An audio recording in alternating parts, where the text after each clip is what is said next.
Hello guys, मैं आपसे एक रिक्वेस्ट करना चाहता हूँ। प्लीज इस पार्ट पर रिस्पॉन्स अच्छा ला देना, क्योंकि मैं इसको आगे कंटिन्यू करना चाहता हूँ, पर मेरे से बड़े चैनल ने इसको एक्सप्लेन कर दिया होगा, इसलिए मैं थोड़ा सा सैड हूँ। तो मैं आपसे विनती करता हूँ इसका रिस्पॉन्स अच्छा खासा ला देना। हेलो दोस्तों, तो आज की मैं इस वीडियो में एक्सप्लेन करने वाला हूँ रेनेगेड इमोर्टल के न्यू एपिसोड को। अगर आपको इसके बाकी के एपिसोड देखने हैं तो प्लीज कमेंट कर देना।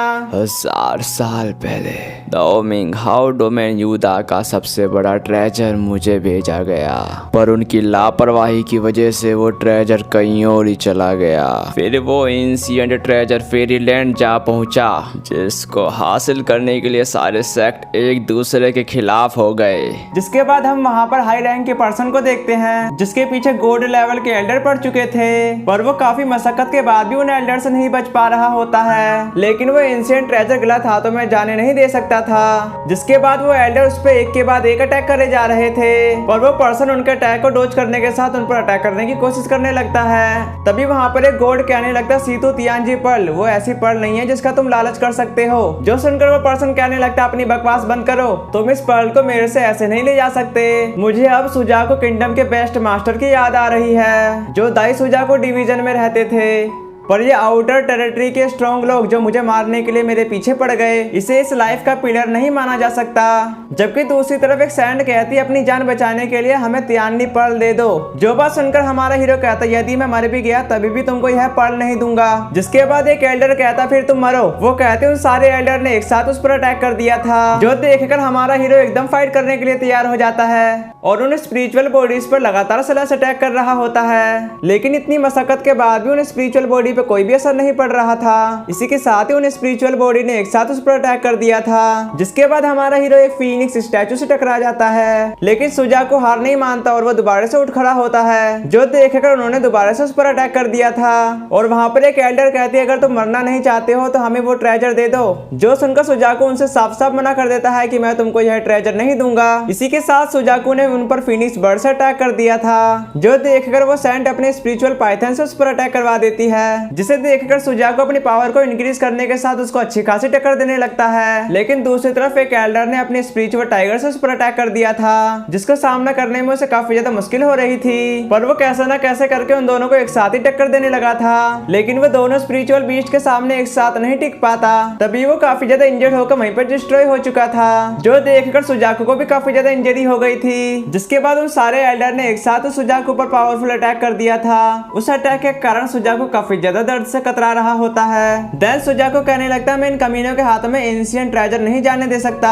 वो कहती अपनी मेंटल पावर का यूज करने लगा था, जो देखकर वो एल्डर उसे ऐसा करने नहीं देना चाहता था। जिसके बाद उसने अपनी पावर को और ज्यादा इंक्रीज कर दिया था। देन वहाँ पर एक जोरदार ब्लास्ट होता है और उस एनर्जी का प्रेशर इतना हाई था कि वहाँ की चट्टानें चूर चूर हो रही थी। जिसके साथ ही सुजाको खुद खत्म होने के साथ ही उनको एंशिएंट ट्रेजर हाथ में नहीं लगने देता और हम वहाँ पर देख पाते हैं एक पावरफुल चीज अर्थ पर आ गिरी थी। साथ ही साथ हमें वॉइस बताने लगती है, सी में चेंज और तियानजी पर्ल की किस्मत बदल जाती है और इस समय का पीछा करो। जिसके बाद हम समय के अगेंस्ट जा रहे हैं। अब जब डेस्टिनी अपीयरेंस होगी तब हम दोबारा मिलेंगे।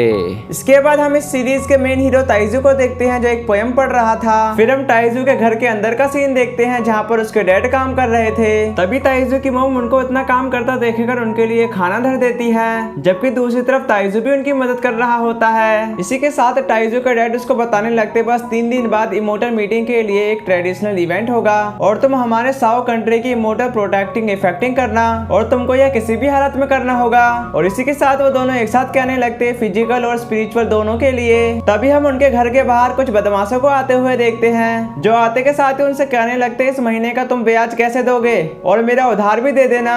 जिसके बाद उसके चेले वहाँ की बनी चीजों की तोड़फोड़ करने लगे थे। कुछ चेले तो कीमती सामान को अपनी झोली में धरने लगते हैं। जो वो यहाँ पर लेने के लिए आया था उस पर्सन को वो मिल चुका था। उसको वो मनी ले जाता देखकर उसके मॉम और डैड कहने लगते, हम पर जो तुम्हारा जो भी कर्जा है हम उसे जल्दी लौटा देंगे, यह मेरे बेटे ताइजू की एग्जाम फीस है। जो सुनकर वो पर्सन उससे कहने लगता, अपनी बकवास बंद करो और रास्ते से हट जाओ, साथ ही साथ टोटल लोन को चुकाया नहीं जा सकता और तुम फ्यूचर के बारे में सोच रहे हो। तभी ताइजू अपनी मॉम और डैड को गिड़गिड़ाता देखकर उनसे कहने लगता, उठो, मेरा फ्यूचर घुटने टेक कर नहीं किया जा सकता। उसकी ऐसी बातों को सुनकर वो पर्सन बोलता, ताइजू तो काफी ज्यादा समझदार हो गया है, साथ ही अगले महीने के आने तक तुमको अपनी कीमत तैयार करनी होगी। और उसको लात मारकर साथ ही उसका गेट तोड़कर वहां से चला गया था।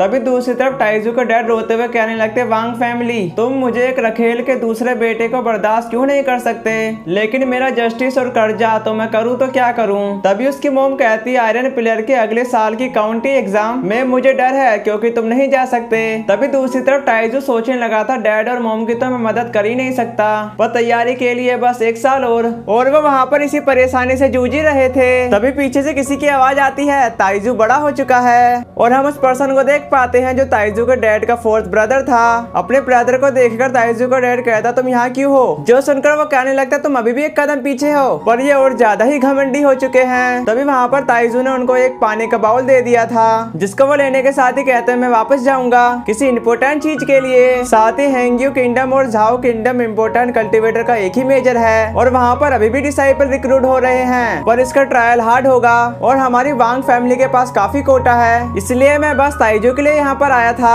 ताकि वो एग्जाम का ट्रायल दे सके। अगर ताइजू इमोर्टल सेक्ट में शामिल हो जाता है तो वो हारे हुए लोग तुमको धमकाने की हिम्मत भी नहीं कर सकते।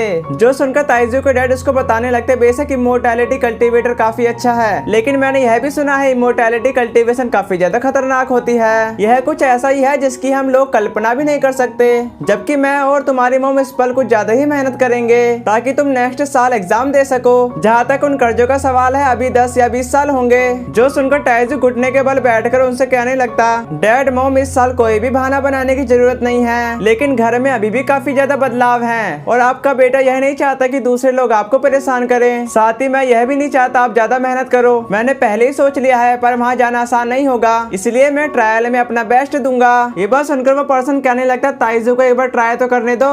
जबकि दूसरी तरफ ताइजू उनको बताने लगता, डैड मोम और 4th अंकल, मैं आपकी उम्मीदों पर खरा उतरूंगा, पर यह आसान रास्ता नहीं होने वाला, मुझे अपनी पूरी कोशिश करनी होगी। जिसके बाद उसके मोम एंड डैड एग्री हो गए थे। जिसके बाद वो एग्जाम के ट्रायल की तरफ जाने के साथ ही कहने लगते, मैं चाहता हूँ कि तुम्हें उस मेंशन में शामिल कर लिया जाए। वैसे मैंने कभी नहीं सोचा था कि मैं दोबारा यहाँ पर वापस आऊंगा, और आयरन पिलर जो उन लोगों को मारने का इंतजार कर रहा होता है वहाँ पर कभी मत जाना, और तुम वहाँ पर अपना ख्याल रखना।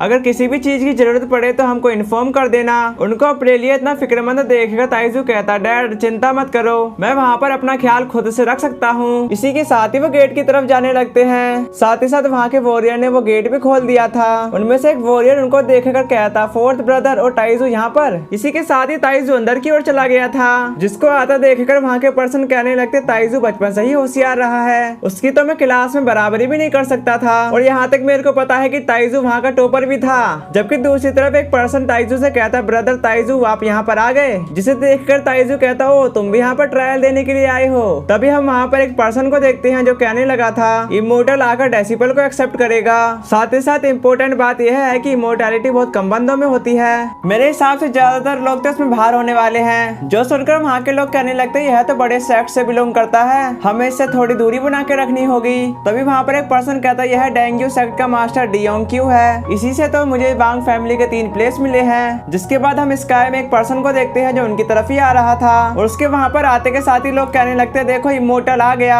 मैंने सुना है कि इसने एक एल्डर को भी हरा दिया था, पर वहाँ पर सिलेक्ट होना इतना आसान नहीं होने वाला, क्योंकि वो हमारे अंदर की स्पिरिचुअल एनर्जी को सेंस करते हैं। अगर हम उसमें कामयाब नहीं हो पाते तो हम फेल हो जाएंगे। इसी के साथ वहाँ के सारे पर्सन उसको ग्रीट करने लगते हैं, और इसी के साथ हमारा ये वाला एपिसोड खत्म हो गया। पर गाइस मैं इसका थोड़ा सा इंट्रो एक्सप्लेन करना चाहता हूँ। जहाँ पर ताइजू जाने वाला है वो काफी ज्यादा औसम जगह है। वहाँ पर ब्यूटीफुल प्लेस के साथ ही साथ स्पिरिचुअल बीस्ट भी देखने को मिलेंगे।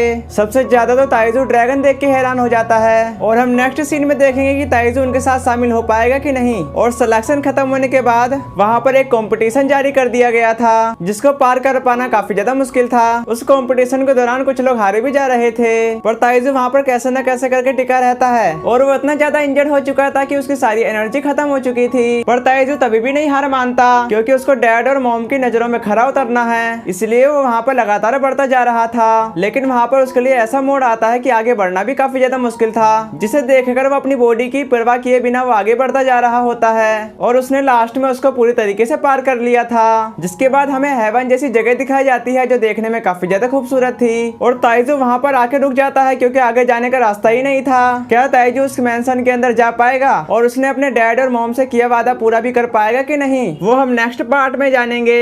और गाइस कुछ बंदे तो सोच रहे होंगे मैंने उसको पूरा ही एक्सप्लेन कर दिया, पर ऐसा नहीं है, मैंने आपको इस सीरीज में दिलचस्पी लाने के लिए किया था। और गाइस अगर आप इसका रिस्पॉन्स अच्छा लाते हो तो इसका नेक्स्ट एपिसोड में जरूर लेके आऊंगा। साथ ही साथ मेरे चैनल पर कुछ सीरीज पहले ही चल रही है, अगर आप उसको देखना चाहते हो तो मेरे चैनल पर जाके विजिट कर लेना। और हाँ, अगर आपने मेरे चैनल को अभी तक सब्सक्राइब नहीं किया है तो प्लीज कर लो, ताकि वीडियो की नोटिफिकेशन आप तक सबसे पहले पहुंच जाए। तो आज के लिए इतना ही, तब तक के लिए नेक्स्ट पार्ट में मिलते हैं।